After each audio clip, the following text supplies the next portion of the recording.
네, 미국엔 나스닥, 우리나라엔 코스닥이 있다면 우리 뉴스쇼에는 뉴스닥이 있습니다. 죄송합니다. 뉴스쇼 증권시장 뉴스닥 오늘도 두 분 패널 말이 자꾸 꼬이네. 두 분 패널 모셨습니다. 국민의힘 전 비전전략실장 김근식 교수, 민주당 민주연구원 부원장 현근택 변호사 어서 오십시오. 안녕하세요. 네, 안녕하세요. 안녕하세요. 저 숨이 차네요. 우리 늘 지지율부터 보고 가잖아요. 네. 오늘도 지지율 하나 좀 살펴보고 두 분의 평을 듣고 시작했으면 좋겠습니다. 윤석열 대통령 국정 지지율 한국갤럽 조사에서 소폭 하락해서 다시 20%대를 기록을 했어요. 지난주 화수 목요일 4일간 조사에서 금요일 날 발표했고 긍정이 29%, 부정평가가 61%를 기록했습니다. 이게 해외 순방을 하면 보통 오르기 마련인데 조금 소폭 떨어졌어요. 현근택 변호사님 왜 떨어졌다고 보세요? 뭐 왜 떨어진지는 아마 모든 국민들이 다 알 것 같고요. 왜냐하면 뭐 모르겠네요. 순방이라는 게 그 전에 보시면 대부분 뭐 긍정적인 효과를 미쳤는데 예. 지금 뭐 경제도 어렵고 민생도 어렵고 외고라는 것도 성과라는 게 뭐 누굴 만났냐 이런 것보다 실질적으로 이제 논란이 많이 되고 있으니까 그런 건데 아침에 금방 뉴스 보니까 지금 리얼미터 조사도 뭐 지난주보다 한 1.2% 정도 떨어졌다는 걸 보입니다. 이거 아마 이제 내가 이 수치를 얘기하니까 이게 얘기해야 되나요? 모르겠습니다만. 제가 소개해 드릴게요. 네네네. 리얼미터에서 조금 전에 나온 건데요. 지난 14일에서 18일까지 조사한 거고요. 긍정 33.4%, 부정이 63.8%가 나왔습니다. 그리고 한 가지 이게 또 말씀을 드려야 돼요. 방송 규정상 네. 중앙선거 여론조사 심의위원회 홈페이지를 참고하시면 자세한 내용 보실 수 있습니다. 계속하시죠. 죄송합니다. 얘기해. 아마 이제 뭐 지금 이태원 참사 이후에 뭐 책임을 지는 사람이 하나도 없어요. 이상민 장관도 처음에 뭐 사퇴한다가 좀 위험해야 되는 거. 오히려 무슨 TF 팀장 시켜가지고 더 띄워주는 것 같고 오히려 뭐 더 승진할 거다 이런 얘기도 들리더라고요. 그 다음에 지금 뭐 아시겠지만 수사도 경찰이 하고 있지만 뭐 꼬리 자르기 아니냐, 그러니까 뭐 소방사라든지 아니면 경찰만 그러니까 일선들만 들들 볶는 거 아니냐 이렇게 나오고 있어서 그런 부분이 제가 보기엔 국민들이 좋게 볼 리가 없죠. 외교도 지금 뭐 갔다 오긴 했지만 뭐 불필요한 논란들이 많고 가장 큰 문제는 제가 보기에 이제 먹고 살기 어려운 거 해결이 안 경제. 되고 있거든요. 경제, 민생 이런 부분이 어렵지 않습니까? 물가도 오르죠, 금리도 오르죠. 지금 뭐 무역 적자도 굉장히 심하거든요. 이런 것들이랑 국민들이 이제 불안감이 굉장히 큽니다. 그리고 또 안보도 사실은 한미 동맹이 강화되고 있지만 북한은 매일 미사일 쏴대고 그러니까 안팎으로 굉장히 어려운 상황인데 국내에서도 그거를 뭐 해결할 만한 뚜렷한 비전이 안 보이고 저는 그런 게 가장 크다고 보고 있습니다. 경제가 지금 겉으로 보이는 통계 수치상으로도 뭐 문제가 빨간불이 켜졌다 이렇게 보이기도 하지만 실질적으로 사실 그 네. 민생 국민들이 사는 상황에서 뭐 정말 그 물가 오르고 이런 것들이 현실로 와닿는 부분들이 있는 거거든요. 그렇죠. 저도 이제 그 택시를 타거나 주위 분들 이렇게 만나보면 IMF 때보다 더 힘들다라는 말씀을 하시는 분도 계세요. 그러니까 아마 경제 지표상의 위기도 있지만 실물 경제에서 느끼는 체감 경기라는 게 굉장히 좀 얼어붙고 있는 건 사실인 것 같습니다. 그래서 아마 이제 모든 그 경제적 어려움이나 경제적 그 침체는 이제 당연히 이제 정부 여당에게 그 책임이 가기 때문에 그런 기본적인 그 악조건이라는 환경을 지금 윤석열 정부가 취임 초기에 지금 맞고 있다. 이건 뭐 어쩔 수 없는 현실인 것 같습니다. 그래서 경제 상황이나 안보 상황이 안 좋다는 것이 이제 구조적인 어려움으로 지금 환경을 갖고 있기 때문에 지지율에 이제 악영향을 미치는 게 맞는 것 같고요. 물론 이제 그것은 어떻게 돌파하냐에 따라서 이게 또 호재로 작용할 수도 있습니다. 그리고 이제 내부적으로는 아까 현 변호사 말씀하셨다시피 지금 진행되는 연말의 전국을 보면 민주당과 국민의힘이 거의 이제 전쟁 수준이죠. 예. 애산 전국은 애산 전국대로, 이태원 참사는 이태원 참사대로, 또 언론과도 그렇고 모든 것들이 사사건건이 다 맞부딪히고 있어서 이 진영 대 진영이 뭐 죽기 살기 싫어 싸우는 상황이라 아마도 그런 맥락에서 보면 이 윤석열 대통령을 지지하는 국정 지지율이 박스권에 딱 갇혀 있는 상황이 아닌가 저는 그렇게 생각합니다. 그래서 이 부분을 돌파하려면 이제 어떻게 할 것이냐. 한쪽에서는 그래서 우리 집도끼부터 챙기고 가야 된다는 이야기도 있지만 제 생각은 그 집도끼 챙기는 것도 중요하지만 일단 이걸 외연을 확장해서 중도의 지지층을 얻기 위해서는 이 박스권에 갇힌 지지를 어떻게 올릴 것이냐 이 부분이 이제 앞으로 과제일 것 같아요. 알겠습니다. 두 분 분석 잘 들어봤고요. 키워드 본격적으로 들어가기 전에 한 가지만 더. 현 변호사님 주말에 바쁘셨다고 들었어요. 한번 갔다 왔죠. 토요일 날은 이 집회 갔다 왔고 일요일 날은 이제 김장하러 갔다 와서 김장도 했어요. 지금 뭐 의원들 7분 참석하신 것 같고 이제 말이 많은 것 같은데 예. 우리 당 소수 6분이고 민영배 의원은 무소속이니까. 예. 근데 저는 뭐 그렇게 봅니다. 일단 뭐 의원들이 이제 개인 자격 참가한 건 맞고요. 그렇죠. 예. 예, 집회 결사의 자유도 있는데 저도 그날 가서 봤는데 그냥 우연히 앉았는데 이제 고향 사람 만나고 길 가다 그냥 그 지역의 사람 만나고 이럴 정도로 부부간이라든지 아니면 아이들 손잡고 온 분들이 굉장히 많아요. 그러니까 이게 예전에 아마 국정농단 집회처럼 비슷하게 가고 있다. 그러니까 정치인들이라면 뭐 국민들이 원하는 자리라든지 원하는 장소에 갈 수 있는 거거든요. 근데 오히려 그날 쭉 뭐 몇 시간 3-4시간 정도 집회하면 의원들 시간은 뭐 한 10분, 20분 정도였고 나머지는 다 이제 시민단체 주관하는 거라서 또 발언도 그렇게 세지 않았어요. 다들 의원들이 이제 단상에 올라갔다. 기존과 달리 네네네. 이게 좀 차이점인 것 같은데 변호사님도 올라가셨어요? 아니, 저는 뭐 부르지 않죠. 저는 뭐 그 정도 급이 아니니까. 올라가셨어야지.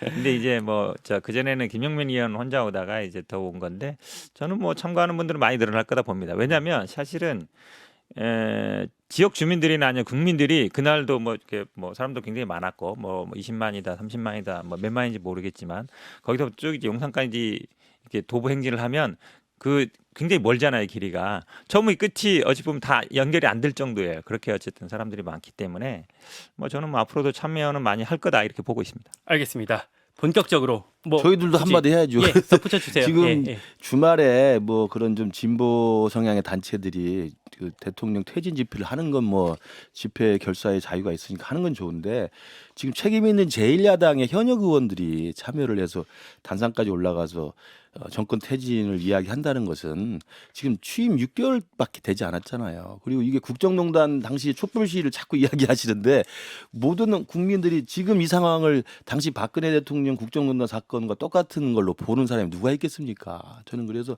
좀 과도한 오바다 이렇게 생각을 해요. 물론 거기에 계신 분 촛불 무슨 국민행동 있는 분들이야 본래 그런 분이라 치더라도 제1야당의 책임 있는 현역 의원들은 제가 볼 때 좀 행동이나 언행에 좀 자제를 좀 부탁드린다 말씀드립니다. 이게 지금 지난 주말에 했던 게 15차례요. 예, 계속 해왔죠. 예. 앞으로도 어떻게 흘러갈까를 주목해 봐야 할 것 같고요. 키워드로 들어갈게요. 두 분 다 하한가를 준비해 오셨습니다. 앞에 우리 국민의힘 김행 비대위원 인터뷰가 있었기 때문에 현근택 변호사님과 먼저 갈게요. 어떤 걸 골라오셨죠? 야당인데 먼저 해줘서 고맙습니다. 근데 뭐 아까 지금 김 교수님 말씀 더 나아가면 저 박근혜 전 대통령 억울하겠다. 윤석열 대통령 비하면 이런 얘기도 많습니다. SNS나 국민들은 알겠습니다. 말씀드리고요. 키워드 지금 말씀 주세요. 이제 MBC 기자와 날선 설전 대통령실 하한가 이렇게 뽑았는데요. 예. 그러니까 뭐 대통령 그 기자랑 저도 이제 통화를 전화 한번 해봤어요. 어떤지 그랬더니 아마 옆에 분들도 많이 이제 통화를 하시던데. 요거는 우리가 영상을 먼저 한번 그러니까 못 보신 분들도 일부 계시기 때문에 직접 한번 보고 얘기를 듣는 게 좋을 것 같습니다. 준비돼 있죠? 예. 실과 다른 그런 가짜 뉴스로 이간질하려고 아주 악의적인 그런 행태를 보였기 때문에 MBC가 뭘 악의적으로 했다는 거죠? 뭐가 악의적이에요? 아니 뭐가 가짜 뉴스예요? 뭐가 가짜 뉴스예요? 돌아가셨어요. 가시는데 찍지 마세요. 이거. 아니 그럼 질문도 못 해요? 질문하라고 단상 만들어 놓은 거 아니에요? 말씀하시고 끝났잖아. 그렇게 했잖아. 반말하지 마세요. 아니 말꼬리 잡지 마세요. 그렇게. 말투기를 누가 잡아요? 질문 질답 끝났는데 말투기를 이상한 일이 잡았잖아요. 정말요. 그렇게. 뭐가 악의적이에요? 네? 말 조심하세요. 말 조심하시오가 아니라 모두를 잘하세요 정말. 네, 엄청 뜨거웠어요. 이거 잠깐 설명을 드리면 두 개 화면을 지금 묶어놓은 건데 윤석열 대통령이 출근길 문답에서 그 MBC 보도를 두고 악의적 행태다라고 얘기를 하니까 그 뒤에 MBC 기자가 뭐가 악의적입니까? 라고 항의를 했고 그러자 이기정 대통령실 언론기획비서관이 예의를 지키십시오라고 하고 거기에 대해서 이제 MBC 기자가 왜 끼어듭니까? 라고 지금 항의를 하는 장면까지 지금 보신 겁니다. 지금 어찌 보면 이제 대통령실 그중에서 뭐 윤석열 대통령과 MBC의 관계를 단적으로 보여주는 거죠. 예. 지금 어찌 보면 이제 전용기 배제에서 시작된 거 아닙니까? 근데 윤석열 대통령이 굉장히 감정을 드러냈어요. 아까 가짜 뉴스로 이간질하려는 아주 악의적인 행태다. 근데 저는 이런 얘기 묻고 싶어요. 가짜 뉴스가 되려면 뭐가 팩트냐라는 얘기를 해야 돼요. 그건 말한 사람밖에 얘기할 수 없어요. 다른 사람 절대 얘기할 수 없거든요. 지금 뭐 전문 분석가 얘기했다는데 그 분석가한테 왜 맡깁니까? 본인이 나는 이렇게 A라고 얘기했다. 근데 MBC가 B라고 보도했다. 그래서 가짜 뉴스다. 그 다음에 그 취재 과정에 이런 거는 뭐 악의적이다. 그 다음에 뭐 이간질이다. 뭐 헌법소까지 모르겠는데 이제 헌법소까지 얘기 나와서 뭐 저도 뭐 유신헌법 찾아봤는데 혹시 그런 거 나오나 찾아봤더니 없더라고요. 그런 건 없는데 그러면 결국은 말한 분께서 나는 A라고 얘기했다. 그런데 MBC가 B라고 보도하니까 가짜 뉴스라고 얘기하는데 뭐라고 얘기했는지를 얘기를 안 해요. 그러니까 그 그냥 전문가들의 분석이 뭔지를 공개하라라는 게 MBC 기자의 얘기기도 하거든요, 지금. 그걸 뭘 MBC가한테 물어봐요? 본인한테 물어보면 되지. 본인이 뭐라고 얘기했다면 되잖아요. 이거는 그러니까 말한 거를 보도한 거잖아요. 더구나 이제 MBC만 보도한 게 아니라 100곳 이상의 언론사들이 보도했으면 왜 MBC만 찝어서 이러는 건지 잘 모르겠고요. 그다음에 지금 이제 악의적이라는 이유를 뭐 한 10가지 이상 됐던데 네. 그것도 다 변증만 울리는 거예요. 팩트가 뭐냐? 그러니까 법원이든 아니면 지금 뭐 언론사든 가장 중요한 게 팩트지 않습니까? 팩트를 밝힐 사람이 밝히지 않고 자꾸 뭐 가짜뉴스다 악의적이라 그러는데 저는 뭐 아무리 100번 들어도 이해를 할 수가 없어요. 무슨 말하는지. 그러니까 어제 저 상황이 있고 나서 대통령실에서 바로 입장을 냈어요. 네네. 악의적인 보도가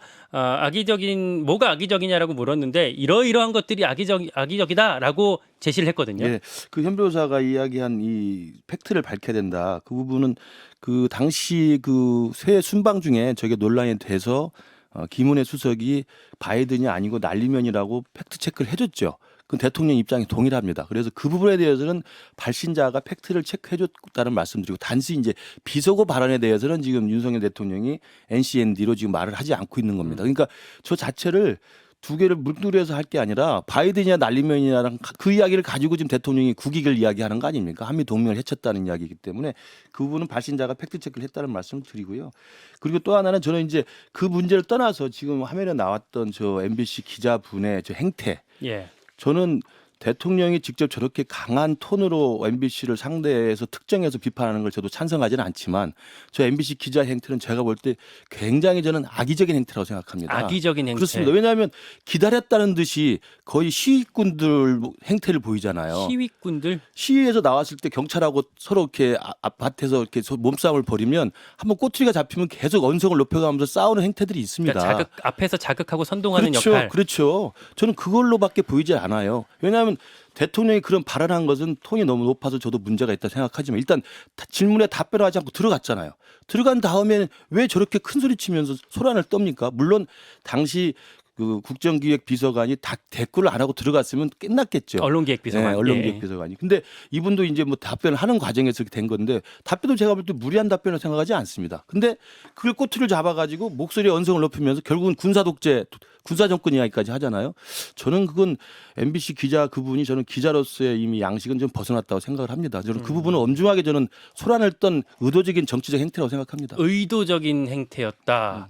아니 대통령이 악의적이라고 얘기했으면 그거에 대해 질문하는 그러니까 질문한 건 답변을 좋죠. 해야죠. 아니 답변을 해야죠. 답변 안 할 권리가 본인이 있죠. 권리 있는 거 알아요. 그럼요. 그러면 제가 보기에 저걸 왜 하냐 말이에요. 본인이 하고 싶은 말만 하는 거잖아요. 그럼 당연히 그거에 대해서 뭐 비서관한테도 물어볼 수 있는 거죠. 뭐가 악의적이냐고 물어볼 수 있는 거라 봐서 그거를 정치적으로까지 해석하는 건 좀 과한 것 같고 지금 또 일각에서는 뭐 팔짱을 끼고 슬리퍼를 신었다는 뭐 태도의 문제를 지금 국민의힘 의원들이 다 지적하시던데. 국민의힘 김종혁 비대위원 그리고 조금 전에 인터뷰했던 우리 김행 비대위원도 그렇죠. 비슷한 말씀을 하셨어요. 팔짱 뭐 대통령 앞에는 항상 다소곳이 손을 모아서 이렇게 질문해야 되는지 잘 모르겠고 이게 아침에 하다 보니까 이제 이분도 얘기 들어보니까 슬리퍼를 신는 분들이 많다는 거예요 거기에. 예. 또 이 슬리퍼가 또 대통령실에서 파는 거랍니다. 그러니까 대통령실 어디 뭐 매점 같은 데서. 거예요. 그러니까 왜냐하면 실제로 기자들이 거기서 상주하는 분들이기 때문에. 왜냐면 이걸 위해서 그러면 항상 뭐 정장 빼 입고 뭐 구두 입고 이러는 건 아니잖아요. 그러니까 이런 걸 가지고 좀 저는 이런 생각도 들어요. 예전에 저 윤석열 대통령 막 아침에 부시시하고 왔을 때 그거 가지고 막 야당에서 뭐 아이고 머리도 안 갖고 나왔습니까? 이런 얘기는 안 하거든요. 그러니까 그런 걸 그냥 뭐 그럴 수 있다 이렇게 치는 거기 때문에 이런 거 가지고 제가 보기에 문제 삼는 거는 좀 아직도 권위주의 시대. 저는 뭐 이게 군사정권 실현에 있었을 것 같은데 뭐 지금 더 나오는 거는 오히려 이걸 이유로 해서 무슨 앞에다가 뭐 가림막도 치고 뭐 이거를 안 할 것처럼 얘기하고 있잖아요. 아 이번 기회에 잘 됐다 이렇게 뭐 불편하니까 그냥 별로 하기도 싫은데 또 천공도 옛날에 막 그런 얘기했어요. 하지 말아라. 일주일에 한 번만 기자회견 해라 막 이런 얘기 했거든요. 그래서 앞으로 이제 일주일에 한 번 기자회견으로 바꿀라나 이런 생각도 들어요. 두 가지 말씀 잠시만요. 지금 한 가지가 태도 논란, 슬리퍼랑 팔짱에 대한 말씀 그 논점을 얘기해봐야 될 것 같고 그리고 대통령실 1층 로비에 가벽을 세우는 부분 두 가지 네. 얘기를 네, 답해 주시면 좋을 것 같습니다. 저는 그 태도 논란을 그 대통령이나 대통령실에서 문제를 제기했다면 그건 과도한 거라고 생각합니다. 그러나 어쨌든 우리 국민의힘 소속의 언론인 출신들이 언론인 입장에서 문제 제기를 한 거예요. 저는 그렇게 봤다면 충분히 제기할 수 있다고 생각을 해요. 그러니까 지금 김정혁 비대위원이나 아까 나왔던 김행 비대위원도 다 기자 출신이잖아요. 중앙일보 기자 출신. 기자 수십 년을 했던 분들이기 때문에 예전에는 저렇지 않았다는 이야기를 충분히 할 수 있습니다. 그것이 옳으냐 그러냐는 뭐 시청자분들이 판단하거나 국민들이 판단할 몫이라고 보고요. 그러나 그걸 가지고 투입자로서 대통령이 또 말을 하거나 대통령실에서 문제 제기를 하지는 않고 있다는 말씀을 드리고요. 저는 그건 본질이 아니라고 봅니다. 본질이 아니라고 아까 말씀드린 것처럼 대통령이 MBC와의 지금 설전을 벌이고 있는 모습 자체를 저는 마땅하다고 생각하지는 않습니다. 예. 오히려 MBC를 키워주는 꼴밖에 되지 않아요. 정치적 득실 면에서 보면 대통령한테 득될 게 없다. MBC에 대해서는 제가 계속 말씀드리지만 우리 국민들이 판단하고 시청자들이 판단하기 때문에 MBC의 정치적 편향성이나 의도성 그리고 어떤 뉴스를 보도하거나 다큐를 보도할 때 제대로 하지 않는 것에 대한 균형성에 대한 문제를 다 알고 있기 때문에 MBC에 대한 신뢰도가 계속 떨어지는 거 아닙니까? 그걸 대통령이 직접 언급해서 설전을 벌임으로써 마치 언론 자유 투사인 양 이게 커지고 있는 거예요. 저는 내버려두는 선의의 무시 정책이 맞다고 보고요. 이 MBC 논란이 사실 몇 주 된 거고 그렇죠. 사실 잊혀져 가던 게 지금 다시 다시 커진 불씨가 살아나는 거거든요. 거잖아요. 근데 이게 국민의힘 안에서도 저 영남권 TK의 분들은 아주 전략적으로 지지층 결집을 위해 도움이 되는 측면이 있다 이런 말씀들을 하고 계시거든요. 지지층 결집해서 지금 박스권에 갇혀 있는 거 아닙니까? 그 박스권을 뚫고 올라가서 40% 50%까지 올라가려면 대통령이 직접 나서서 MBC와 설전을 벌인 것은 정무적으로 바람직하지 않다는 말씀을 드리고요. 전략적이지 않다. 그렇죠. 그리고 더 중요한 것은 저 같은 일개 당협위원장이나 여당 패널로 나오신 분은 할 수 있어요. 문제 제기를 할 수 있죠. 그러나 대통령이 직접 하거나 대통령실이 공식적으로 입장을 내거나 당 지도부가 설전을 벌일 필요는 없다. 그냥 선의의 무시 정책이 낫다는 것이고 차라리 해결하려면 MBC가 문제가 있으면 저는 TBS 방식이 난 낫다고 생각해요. TBS. 교통방송에 대해서 지금 서울시가 하는 것처럼 제도적으로 법적으로 확실하게 문제를 물어서 책임을 지게 하면 되는 거죠. 설전을 벌일 필요 없다고 생각해요. 와, 진짜 굉장히 놀라운데요. TBS 방식이라는 게 폐지하는 거잖아요. 그렇죠. 지원 안 하고 네. 지금 합법적으로 이야기할 수 MBC를 있는 거의 거죠. 뭐 폐지하겠다 뭐 이런 뉘앙스로 들리는데 지금 뭐 광고 얘기도 나오지 않습니까? 삼성 기업 딱 얘기해서 그러니까 김상훈 국민의힘 비대위원이 그러니까요. 삼성이 뭐 광고하지 말라는 취지로 얘기를 했었던 거죠. 아니 특정 기업을 특정 언론사에 대해서 광고하라 말아라고 얘기하는 것 자체가 그렇게 뭐 자유를 강조하고 뭐 시장 경제를 강조하는 분들이 맞아요. 친분은 안 맞다고 보는데 근데 저는 이런 인식이 저는 국민의힘 굉장히 많이 퍼져 있다. 결국은 아마 대통령이 생각이 어디가 있느냐 거기에 쫓아가는 거 결국은 그게 본인들의 뭐 총선이라든지 공천이라든지 여기에 도움이 된다고 생각하기 때문인데 저는 대통령이 이렇게 특정 언론사를 계속 공격하는 방식이라든지 또 뭐 세무조사도 있지 않습니까? 이게 예전에도 많이 쓰던 방식이거든요. MBC, 그렇죠. 언론사를 길들일 때 어찌 보면 뭐 보도 통제를 한다든지 법적으로 저는 뭐 MBC에 대한 수사라든지 이런 것도 아마 염두에 둘 걸로 같아요. 지금 세무조사 하는 거 보면. 제가 그다음에 말씀드린 뭐 광고 네. 문제도 그렇고 이런 부분까지 가면서는 절대 국민들이 말씀드린 것처럼 중도층이라든지 국민들이 지지받기는 어렵다라고 보고 있습니다. 저는 TBS 방식을 말씀드린 건 뭐냐면 과거 독재 시절에 무슨 언론 통제나 이런 건 전혀 아니고요. 지금 그게 언론 통제가 됩니까? 되면 MBC 기자가 저렇게 소리를 지면서 소리를 떱니까? 그건 아니고요. 제가 말씀드린 것은 방송위원회에서 MBN에 대해서 종편 채널 그 취소 결정을 내린 적도 있어요. 그러니까 그건 정당한 법 집행입니다. MBN은 그 출생 때부터 문제가 있어서 분식회계 때문에 업무 정지도 받고 방송이 지금 중단될 위기에 있지 않습니까? 저는 MBC가 그런 고질적인 문제가 있다고 한다면 법적 제도적 규정에 따라서 방통위에서 할 수 있는 일이 있다는 말씀을 드리는 겁니다. 그게 합법적인 방식이지 대통령이 나서서 MBC 특정 기자랑 설전을 벌이거나 언론개혁비서관이 직접 기자하고 싸우는 모습은 바람직하지 않다는 말씀 드리는 겁니다. 알겠습니다. 김근식 교수님 키워드 넘어가기 전에 짧게 혹시 대통령실 1층 가벽 설치에 대해서 코멘트 하실 거 있으세요? 모르겠습니다. 그건 이제 공교롭게 시점이 그 MBC와 설전을 벌인 다음에 하니까 혹시 뭐 도어스태픽 중단하는 게 아니냐 예. 싶은데 저는 대통령의 의지는 뭐 확실하다고 생각합니다. 네, 도어스태픽은 중단할 이유가 전혀 없다. 알겠습니다. 김근식 교수님이 골라오신 키워드가 소환 임박 이재명 민주당 플랜 B 준비해야 이렇게 골라오셨어요. 네, 뭐 이건 뭐 지난 주말에 이미 정진상 실장이 구속이 됐기 때문에 이재명 대표 스스로 최측근이라고 말하는 두 분이 다 이제 감옥에 있는 거 아니겠습니까? 또 기소가 되고 재판을 받게 되면 거기서 끝나는 게 아니라 이 두 분의 구속된 사유, 법원에서 영장을 발부한 사유가 다 이재명 당시 성남시장과 직접 연계돼 있는 거지 않습니까? 그러면 수사를 안 할 수가 없는 거죠. 그래서 저는 구속 기한이 아마 20일로 알고 있는데 정진상 실장 그 기한 안에 검찰 수사에 속도를 낸다고 한다면 이재명 대표의 소환도 피해갈 수 없는 사실이 될 거고 그때 이재명 대표가 어떻게 나올지 그리고 이재명 대표가 소환돼서 만약에 정말 기소가 되거나 어떤 혐의가 입증이 돼서 구속이 된다고 한다면 민주당은 이제 다음 계획을 준비해야 되지 않냐 이런 말씀을 드립니다. 그러니까 물론 구속이 됐다는 게 바로 유죄가 확정됐다라는 거는 다르게 봐야 되는데 네. 구속이 됐다라는 것 자체로 어느 정도 범죄 혐의가 소명됐다 이렇게 볼 수도 있는 거 아닙니까? 근데 이제 공교롭게 김용 부원장이나 지금 정진상 실장이나 구속될 때 법원이 뭐 범죄 소명에 대한 얘기는 안 했습니다. 김용 부원장은 증거 인멸 우려 얘기하고 정진상 실장은 증거 인멸 및 도주의 우려 얘기했는데 결국은 이제 증거 인멸이 제가 보기에는 뭐 검찰이 그런 상황을 만들고 있는 것 같아요. 김용 부원장은 관련된 사람이 유동규 본부장이었는데 마침 바로 나오고 그다음에 바로 영장 청구 들어갔고요. 정진상 실장도 마찬가지죠. 관련된 사람들이 지금 남욱이나 뭐 어찌 보면 김만배 이런 분들이 이제 석방이 되고 있는데 마치 이제 검찰이 뭔가를 청구했는데 법원에서 안 받아준 것처럼 얘기하는데 저는 다 트릭이라고 봐요. 뭐냐면 그 혐의들이 예를 들어서 예전에 이게 한 번씩 연장했거든요. 연장할 때는 뭐 증거인멸 교사라든지 뭔가 이제 구속이 필요할 만한 사유인데 요번에 아마 뭔가 신청한 거는 이미 재판을 받고 있는 뭐 횡령 배임 뭐 이런 거에 대한 거예요. 그러니까 범죄 혐의 자체가 그렇게 중요한 게 아니었다. 그러면 아마 저는 뭐 나오는 건 수순이었던 것 같고 근데 한 그런 가지 면에서 좀- 본다 그러면 예. 저는 뭐 약간 증거인멸 상황을 만들지 않았나 이렇게 보고 있습니다. 증거인멸을 만들었다. 한 가지 좀 짚어봐야 될 게 우리 형사소송법 보면 그러니까 두 가지잖아요. 구속할 때 그렇죠. 죄를 네. 범했다고 의심할 네. 만한 상당한 사유가 있다는 걸 전제로 하고 거기에 뭐 증거인멸이나 주거부정이나 뭐가 그렇죠. 좀 네. 그러니까 같이 들어가야지 구속이 되는 거니까 네. 이번에 만약에 재판부가 증거인멸만 얘기했다고 하더라도 죄를 범했다고 의심할 만한 상당한 사유가 같이 전제로 당연하죠. 그렇게 얘기해야 해석을 네. 많이 하고 있죠. 그 해석을 당연한 많이 거죠. 하고 그 죄 있는데 없는 사람인데 도망갈 우리 아니, 있다고 그런데 써 이런 거 있으니까. 있습니다. 네. 저도 이제 김용 사건 맡고 이거 보는데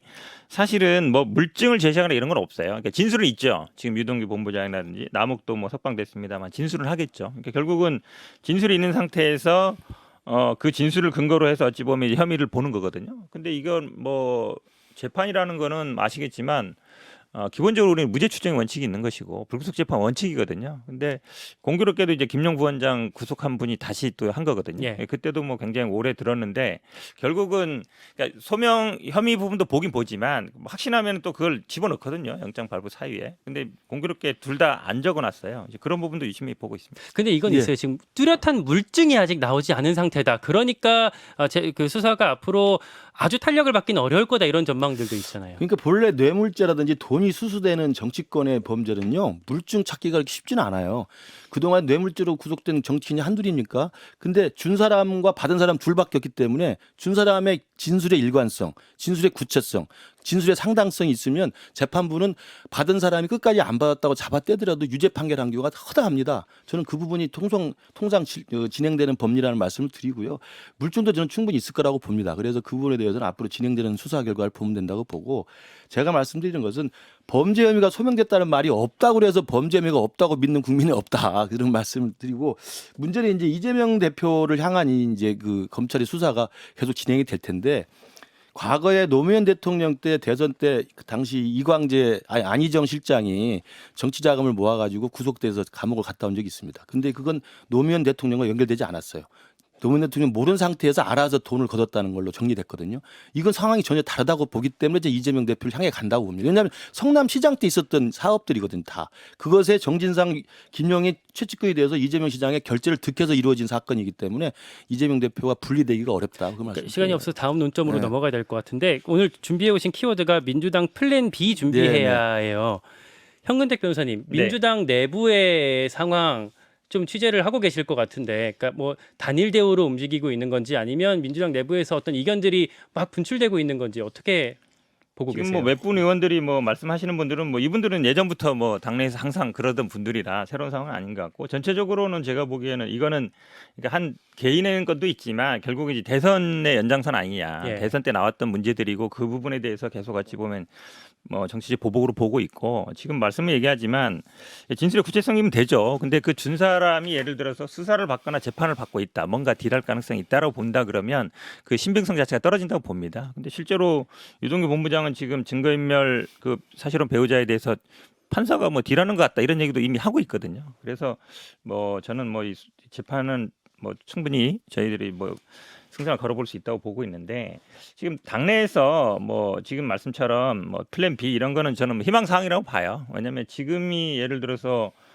민주당이 그렇게 여유 있는 상황은 아닙니다. 그리고 소환 조사 당연히 하겠죠. 기소도 할 걸로. 그건 뭐 우리가 결정할 수 있는 건 아니에요. 검찰이 결정하는데 검찰이 당연히 뭐 검찰총장 출신 대통령이 될 때부터 이런 상황들은 충분히 저희들도 뭐 예상했지만 지금 이거를 예를 들어서 당직자 한 개인의 문제다 이렇게 보는 사람은 뭐 거의 없는 것 같습니다. 저는 이제 플랜 B를 준비하라고 민주당에 권고를 드립니다만 예. 사실 제 속마음은 플랜 B 없이 계속 이재명 대표랑 민주당이 혼연일체가 돼서 가기를 바래요. 사실은 그게 저희들한테 나쁠 건 없다고 봅니다. 정치적으로 생각해 보면. 그러나 국민들이 볼 때 정치 개혁의 입장에서 그리고 한국 정치 발전을 위해서는 정말 민주당은 지금 이 싸움을 너무 이재명 대표랑 당이 한 몸에 대해서 가는 건 너무 위험하다. 만에 하나 진짜 소환이 됐을 때 이재명 대표가 소환에 응하지 않고 예컨대 국회 앞마당에서 텐트 치고 농성이라도 해보십시오. 민주당은 이제 빠져나갈 구멍이 없습니다. 꼭 제가 권고를 드립니다. 알겠습니다. 우리 마치기 전에 그 속보 하나만 좀 전해드릴게요. 대통령실에서 나온 속보인데 윤석열 대통령 오늘 도어 스태핑 하지 않는다고 합니다. 예, 요 속보 전해드리고 두 분 패널과 여기서 인사드리겠습니다. 김근식 교수, 현근택 변호사였습니다. 고맙습니다. 고맙습니다. 네, 감사합니다. 김현정의 뉴스쇼는 시청자 여러분의 참여를 기다립니다. 구독과 좋아요, 댓글 잊지 않으셨죠? 알림 설정을 해두시면 평일 아침 7시 20분 실시간 라이브도 참여하실 수 있습니다.